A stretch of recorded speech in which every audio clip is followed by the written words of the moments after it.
Hello Reddit. I'm an ex-sailor who went on a treasure hunt, and this is what awaited me. It all started on a rain-slicked dock in Charleston, 1695. The sea was restless, the kind of heavy, boiling waves you only see when the sky is angry, and the air is thick with salt. I remember standing there, trying to ignore the chill creeping into my bones, my boots making soft splashes in the puddles as the wind tried to steal my hat. I wasn't sure why I even signed on for this job. Adventure, treasure, they always sound better when someone else is telling the story, but there I was. My name's Caleb, and I'm just a sailor, not a damn pirate, though I guess you could say I was caught up in something bigger than myself. The crew, led by Captain Noah Westbrook, was a strange mix of people. Not the kind of folks you'd expect to find on a treasure hunt. Westbrook was a tall man, sharp-featured, with a black leather coat that looked like it had been stitched from the skin of fallen enemies. His eyes were cold, steel gray, always calculating. He didn't talk much, but when he did, it was with the kind of voice that made you listen, even if you didn't want to. And sure, he was a pirate, but he wasn't a run-of-the-mill swashbuckler. This man had ambition, and the treasure he was after. Well, it was enough to make any man forget his morals for a few moments of glory. Next to him was Elizabeth, Lizzie, as she liked to be called. She was the only woman on the crew, and she carried herself with the kind of quiet authority that made you forget she was just a slip of a girl. She had fiery red hair that spilled down her back, and her green eyes were always sharp, like a hawk watching its prey. She was Westbrook's right hand, though you'd never hear anyone say it out loud. She didn't need the title. She commanded respect just by existing. Then there was me, Caleb. I'm not much to look at, average height, scruffy brown hair, and a face that's too forgettable to make an impression. But I've been around the seas enough to know how to handle myself. I kept mostly to myself, my quiet observant nature more at home among the rigging than in the center of any drama. But I wasn't exactly the favorite of the crew, especially not James, Westbrook's eldest and most trusted man. James was a beast of a man, broad-shouldered, with a thick beard that made him look like he'd never seen a razor in his life. He had an aura about him that made people nervous, like a caged animal ready to snap at the slightest provocation. And he loved to remind everyone of his seniority. I didn't like him. We didn't get along from the start. Where I kept my distance and thought things through, James was rash, temperamental, and aggressive, and the tension between us was a constant simmer, ready to boil over. It didn't help that Westbrook seemed to favor James in everything, more so than any of us. The map was the reason we were all here in the first place. Captain Westbrook had gotten his hands on a fragment of an old, tattered pirate map, one that allegedly led to the treasure of the legendary pirate king, Francis O'Malley. They say O'Malley buried his hoard somewhere on a forgotten island, its location hidden by riddles and traps. People had searched for it for years, but it was always the same, the map was incomplete, always missing pieces. But something about Westbrook's obsession with it kept us all tangled in his web. The piece of map he had was a torn scrap of weathered parchment, the edges frayed, but the ink still legible. It wasn't much, just a few cryptic lines and a drawing of an island, with a series of strange symbols. But Westbrook believed it was enough. He promised us riches beyond imagination. Every man aboard the ship was motivated by something different, some by greed, others by the desire for glory, but everyone had their reasons for being there. Mine. Well, I'm not one to talk much about my past, but let's just say I was looking for a way out of a life that had gotten too heavy to carry. We set sail the next morning, the ship cutting through the heavy fog that rolled off the water like ghosts whispering from the deep. The crew was restless, the promise of treasure filling the air with anticipation. But for me, it wasn't excitement I felt, it was a knot in my stomach, something I couldn't shake. We were chasing ghosts. And ghosts had a way of haunting you when you least expected it. The first days at sea were calm, too calm, if you ask me. The ocean stretched out in every direction, the water a flat, almost mirror-like blue that seemed to go on forever. The kind of vastness that makes you feel small, like a speck on a canvas too big to even comprehend. It was the kind of sea where time felt like it slowed down, and I couldn't help but notice how different everyone seemed away from the shore. Out there, in the open water, things were quieter. But that didn't mean the crew was without tension. James and I were already at each other's throats by the second day. He didn't like the way I handled my duties on the ship, how I always double-checked everything, always making sure the ropes were secured, the sails were trimmed just right. "You're wasting time, Caleb," he'd snap, voice low and threatening. "There's nothing to check. We sail, we wait. Stop overthinking." I hated how he spoke to me. Hated how he looked down on me like I was a kid who didn't know the first thing about sailing. What did he know, anyway? The man was all muscle, all action. He didn't have an ounce of the patience or sense of strategy that I had, and it drove me mad. I wasn't just some deckhand to boss around. That afternoon, we passed by a small, rocky outcrop, the kind of place you'd find on maps that looked more like a scribbled afterthought than an actual landmark. But I noticed the crew was more tense than usual when we approached it. Lizzie, ever sharp-eyed, was standing near the bow, scanning the horizon, her red hair almost glowing in the sun's weak light. She didn't speak much, but you could see the tension in her posture. Something was wrong. "Captain," she said quietly, her voice carrying just enough to reach Westbrook, who was standing near the wheel, eyes fixed on the distance. She leaned closer, her fingers brushing the map she kept in her hands. "We've seen this formation before."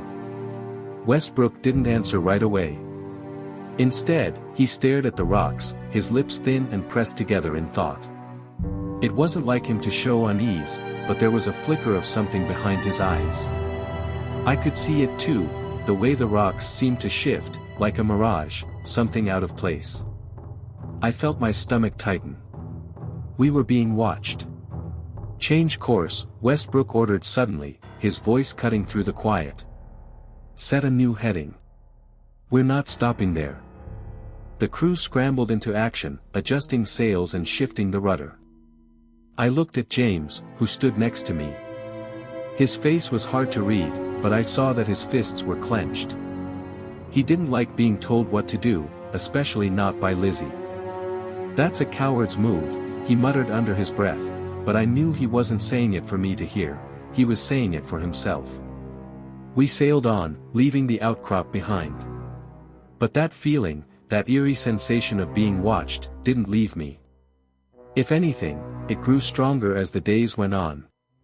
The crew didn't speak much after that, the silence between us thick with unease. By the fourth day, things started to get strange. The weather began to shift. At first, it was just small things, like the wind picking up in fits and starts. But by the evening, the sky had darkened in a way I've never seen before, the clouds swirling like a storm was brewing on the horizon. The crew rushed to prepare for the worst, pulling in the sails, securing the deck, but something about this storm felt different. I stood by the wheel, hands on the wooden rail, watching the ocean twist and churn. The air was heavy, as if the very atmosphere itself was holding its breath. The first gust hit without warning, a violent lurch that threw the ship to the side. I gripped the rail harder, my knuckles white. "Captain!" I shouted over the howling wind. "This isn't natural." Westbrook was already there, his face as unreadable as ever, his gaze focused on the distance. "Get below deck," he ordered, voice low but commanding. "Everyone to their stations. No exceptions." I didn't move. Something in me was telling me to stay out here. To keep my eyes on the water. And then I saw it. A figure. No, not a figure, a shadow, but it moved across the surface of the sea as if it were alive, its shape too fluid, too perfect. It darted in and out of the waves like a serpent, vanishing and reappearing in the deep blue, and for a moment, the entire ship seemed to go still.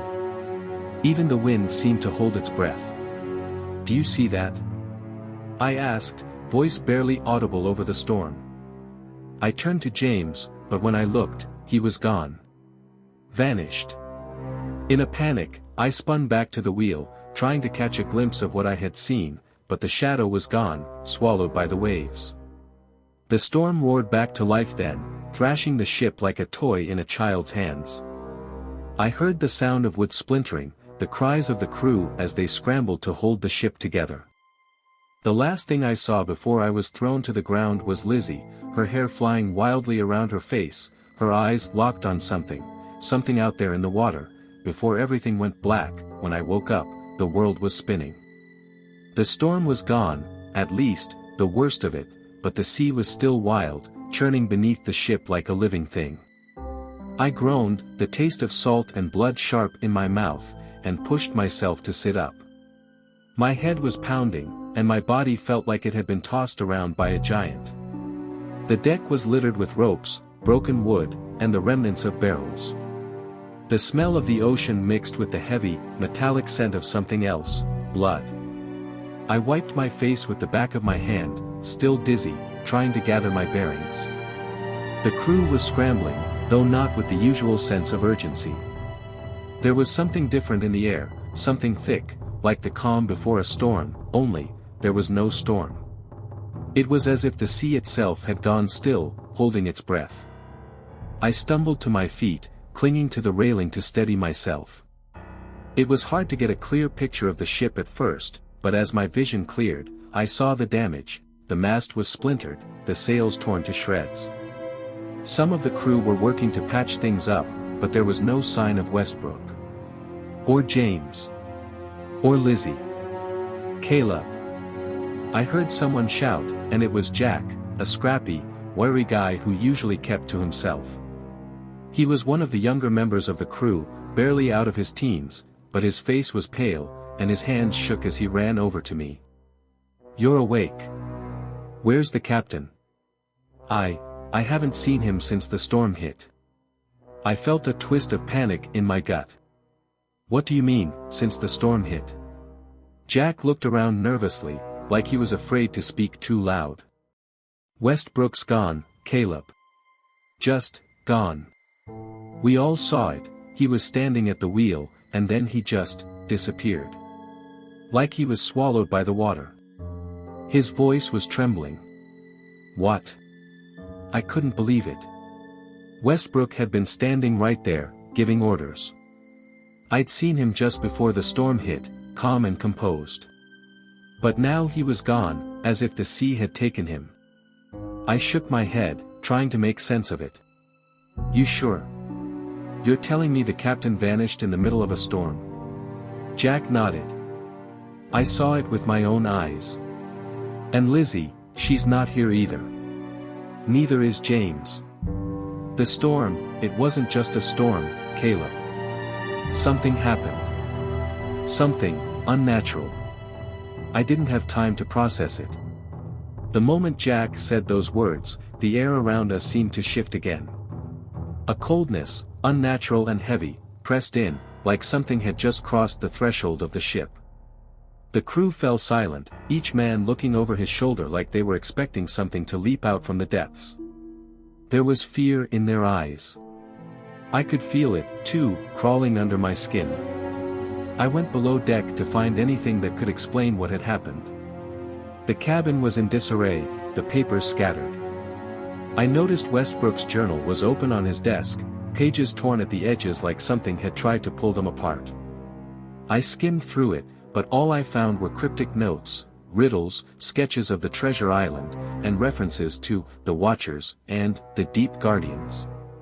Whatever Westbrook had been up to, it wasn't just about treasure anymore. Something had changed. When I came back above deck, I saw that some of the crew were packing up what supplies we had left. They were talking in low, urgent voices, casting nervous glances at the horizon. It was then that I realized, we were no longer on course. We weren't even heading toward the island anymore. "We have to turn back," Jack said, catching my eye. "This isn't right, Caleb. This feels wrong."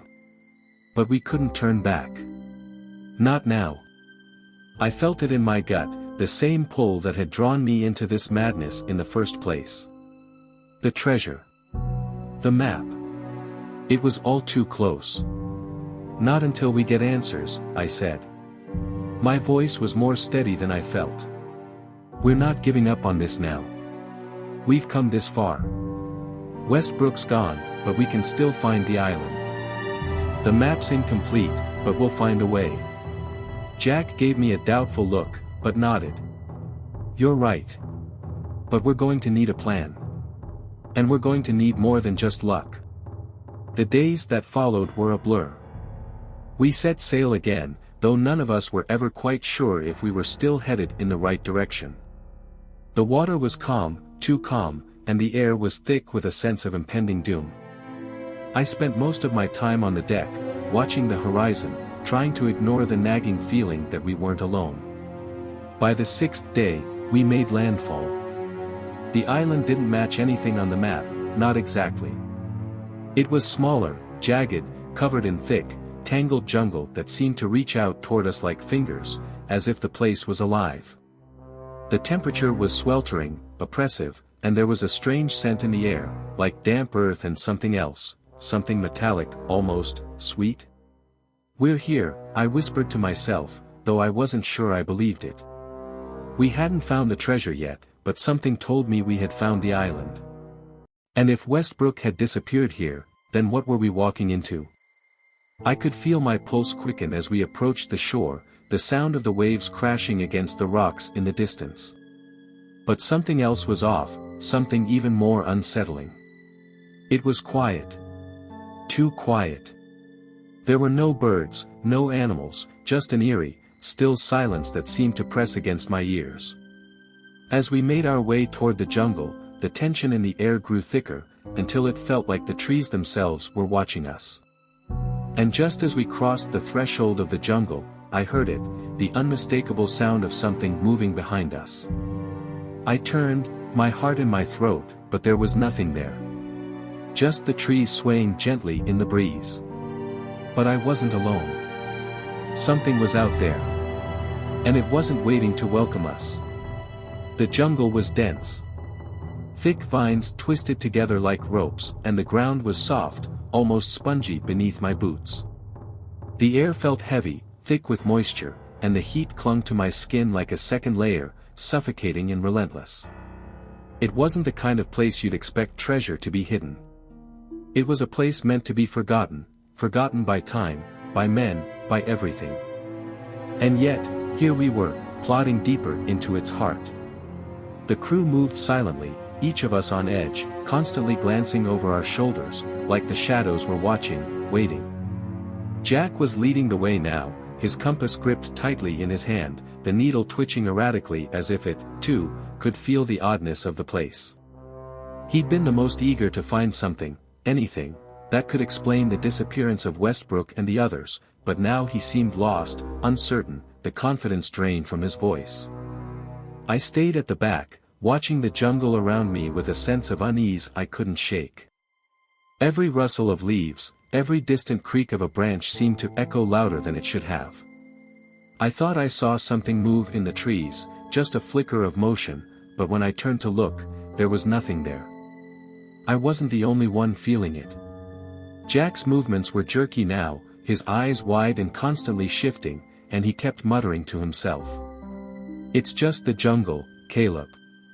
It's just the damn jungle playing tricks on us." But I wasn't so sure. The deeper we went, the stranger it got. The trees began to change, their bark rougher, darker, the branches twisted in unnatural angles, like they were reaching for us. The air, too, grew heavier, like we were being pulled deeper into something we weren't meant to understand. By midday, we came across the first sign that we weren't alone on the island. It was a structure, half hidden in the undergrowth, barely noticeable at first. We had to hack our way through the vines to get to it, but when we did, it stood there before us, an ancient stone temple, weathered by centuries of neglect, its edges crumbled and covered in moss. It was carved with symbols I didn't recognize, strange, twisting shapes, almost like they were alive, writhing on the stone. There was a sense of wrongness about it, a feeling that went beyond the architecture. It wasn't just an abandoned ruin. This place had been meant to be hidden. Not forgotten, hidden. Jack stepped forward, his hand trembling as he reached for one of the carvings. "Look at this, Caleb," he said, voice low. "This isn't just a temple. This is where they hid it." But I wasn't looking at the carvings anymore. I was looking at the ground, where something had been disturbed. The earth was torn up, as though someone, had recently been digging. "You're right," I said, my voice tight. "But it's not just treasure they've been digging for, Jack. Something else is here." We made our way inside cautiously, the air thick with the smell of damp stone. The temple was small, but its interior seemed much larger than the outside had suggested. The walls were covered in the same swirling symbols as the exterior, and in the center of the room was a large stone altar, cracked and worn by centuries of weathering. And around it, scattered across the floor, were the remnants of old bones. Human bones. I froze, my heart hammering in my chest. Whoever had come before us had never left. Before I could say anything, I heard a soft rustle from behind us. A low, guttural noise. The hairs on the back of my neck stood on end, and I turned to face the source, my hand reaching for the knife at my belt. I wasn't prepared for what I saw. There, in the shadows, stood a figure, a man, though his form was twisted, deformed, and draped in tattered clothes that hung off him like they were sewn to his skin. His eyes were black, hollow, empty, and his mouth twisted into something that might have once been a smile. He stepped forward, slow and deliberate, as though the weight of centuries had settled on his shoulders. Who are you?" Jack whispered, his voice shaking with terror. But the figure didn't answer. Instead, he moved closer, his gait unnaturally slow, like a corpse trying to walk again. I couldn't breathe. My mind was racing, trying to make sense of it. This wasn't a pirate, wasn't even a person, really. This was something else. Something that belonged to the island. The figure's hand reached out, its fingers long and twisted like roots, and I had just enough time to scream, "Run," before everything went black. I don't know how long I was out. It could have been hours, maybe even days. When I woke, I was outside, my head throbbing, and the world spinning around me. I was lying on the damp earth, the jungle pressing in on me from all sides. Jack was beside me, his face pale, his body trembling like a leaf in the wind. "Caleb. Caleb, I thought you were," he stopped, looking over his shoulder. "It's gone. It's all gone." I scrambled to my feet, my heart racing. "What's gone? What happened?" "The figure," he gasped, "the thing. It's gone. The whole temple's gone. The altar, the bones, the jungle, it swallowed it all. Just like it never existed." I turned, my breath catching in my throat. Jack was right. The temple was gone. The ground where we had stood was untouched, like we had never been there at all. But I knew something was still there, hidden beneath the surface. And whatever it wasn't finished with us yet. We had made a terrible mistake coming here. And the island was going to make sure we paid the price that we didn't have much time to process what had happened. The jungle was closing in around us, suffocating in its silence. My head still pounded, and Jack was still shaking, unable to fully comprehend what we had just witnessed. I knew we couldn't stay here, not after the temple had vanished and the figure had left us. But I also knew we couldn't leave without understanding what the hell was going on. The crew was scattered. I could barely make out their voices from the edges of the jungle, all of them tense, afraid, but no one was daring to speak openly. Whatever had happened, it had put the fear of God into all of us. But none of us wanted to go back to the ship. The sea seemed just as hostile now as the island. It was as if both were conspiring to keep us here. "We need to find the others," I said, my voice hoarse. "We need to find out what's really going on." Jack nodded, wiping his forehead with the back of his hand. His eyes were wide, darting around as if the shadows themselves might lunge at him. He had been the most eager to explore the island, but now that the mystery had turned dark, he was questioning everything. We both knew this was beyond treasure now. The island was playing a game, and we were pawns. The jungle felt endless. No matter how far we walked, it seemed to twist and wind back on itself, the path always leading us deeper into the unknown. The trees stood like ancient sentinels, watching our every move. There were no animals. No sounds. Just the distant, muffled sounds of the crew, lost in their own panic. By the time we came across the remnants of the others, the sun had begun to set, casting everything in a bloody, amber light. We found Lizzie first. She was crouched on the ground, her back to us, her red hair stained with dirt. I could tell she'd been crying, though she wasn't looking up when we approached. Her shoulders shook with silent sobs. "Lizzie," I called, my voice soft. "Lizzie, it's okay. We're here." She jerked her head up, eyes wide with a frantic, unblinking intensity. There was something different about her now, something unsettling. "No," she whispered. "You don't understand. It's not okay. It's never going to be okay." "Where's Westbrook?" Jack asked urgently. "And James? What happened?" Lizzie stood up slowly, her body stiff, as if moving had become a struggle. She glanced over her shoulder, her eyes darting to the jungle behind us. "They're gone," she said. Her voice was flat, devoid of any emotion. "The jungle took them. One by one, it took them. And then it showed me, things. Things I can't explain." I didn't ask what she meant. The way she said it was enough to make my blood run cold. This place, the island, had already taken enough from us. And it wasn't done yet. As Lizzie stepped toward us, I caught sight of something in the distance, a figure, standing among the trees. The familiar silhouette of a man, his posture rigid, unyielding. It was Westbrook. But there was something wrong with him, something grotesque. His eyes were wide and blank, his skin pale and stretched tight across his bones. "Westbrook?" I called, my voice shaking. He didn't respond. He simply stood there, motionless, like a statue. Then, before my eyes, the air around him seemed to warp. He dissolved into the shadows like a wisp of smoke, vanishing without a sound. I blinked, disbelief coursing through me, but when I opened my eyes again, Westbrook was gone. "Did you see that?" Jack gasped, his voice barely more than a whisper. His hand was shaking as he gripped my arm. "I saw it," I replied, though I could barely bring myself to speak. I was beginning to understand something horrible. The island wasn't just holding us captive. It was toying with us.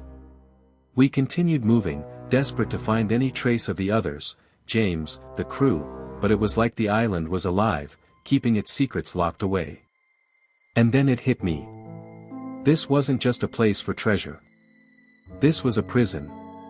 By the time we reached the clearing, I was almost ready to accept that we were never going to leave. The jungle had changed us. Each step we took felt heavier, like we were sinking deeper into some kind of living nightmare. It was Jack who spotted the stone, half buried in the ground near the edge of the clearing. It was large and flat, its surface etched with more symbols.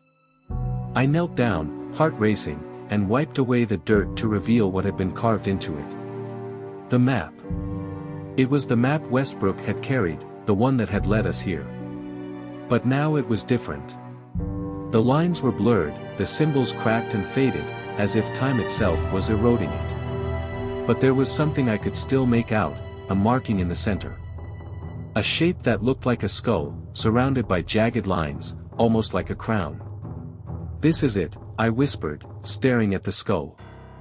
"This is where it's hidden. The treasure." But as I spoke those words, the earth beneath us rumbled, and the ground trembled. I barely had time to react before the sky darkened above us, the clouds swirling with unnatural speed. The air was electric, heavy with the promise of something terrible. From the shadows of the trees, figures began to emerge, more of them. They were the same as Westbrook had been, twisted, contorted, their eyes hollow. And they were coming toward us. "We've got to go," Jack said, his voice frantic, but it was too late. The jungle had already made its move. The ground cracked open beneath us, and I felt my feet leave the earth as I was sucked into the darkness below. I screamed, but the noise was swallowed by the rumbling of the island, the sound of the earth turning against us.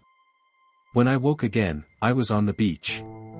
The jungle had vanished, replaced by nothing but the ocean stretching out before me. My head was heavy, my body aching, but somehow, I was alive. The crew was gone. The island was silent. And I was left alone with the treasure, the map, the ruins, the memories of everything that had happened. The curse of the Pirate King's treasure. I didn't know how much time had passed, but I couldn't stay there. I couldn't let the island win. I took the map and sailed away, though I knew the island wasn't finished with me. It would always be there, just out of reach, waiting for me to return. The treasure, the island, it was a story I would never forget. And maybe, just maybe, I would be the next one to disappear into the depths. But that was a price I'd have to pay. Just like the others. And the island had already claimed its due.